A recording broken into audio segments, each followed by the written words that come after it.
સુરત મહાનગરપાલિકાની ચૂંટણીમાં ભાજપે પોતાનું ગઢ સાચવી રાખ્યું છે, ત્યારે સુરતના સાંસદ મુકેશ દલાલે સુરત મનપામાં ફરી ભાજપનો કમળ ખીલતા ખુશી વ્યક્ત કરી હતી।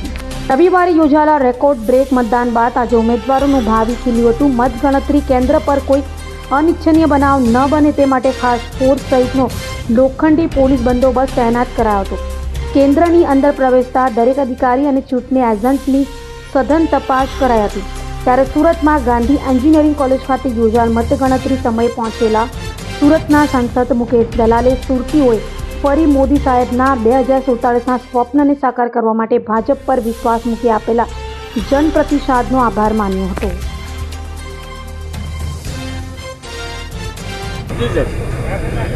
ભારતીય જનતા પાર્ટી ફરી એક વખત સત્તા સંભાળવા જઈ રહી છે।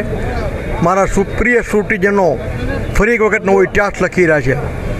મારા સુરતની જ પ્રજાએ મોદી સાહેબના વિકસિત ભારત 2047ના સંકલ્પ પર વિશ્વાસ અને ભરોસો મૂક્યો છે।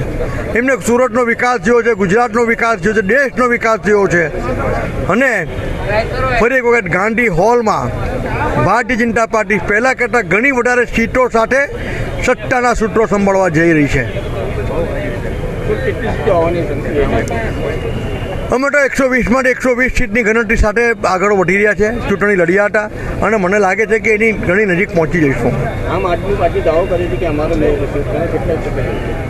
મેયરની વાત તો બાજુ પર રહી। ન નીતિ, ન નિયતિ, ન નેતા।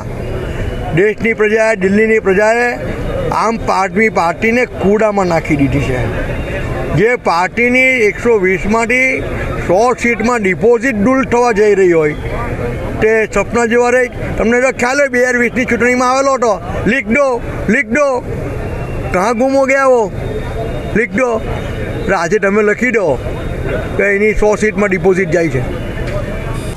અભય થઈને નિષ્પક્ષતાથી નિરપેક્ષ રીતે વાસ્તવિકતાનો અરીસો રૂપી સચોટ માહિતી લાવતો સત્યની સાથે અભય ટાઈમ્સ।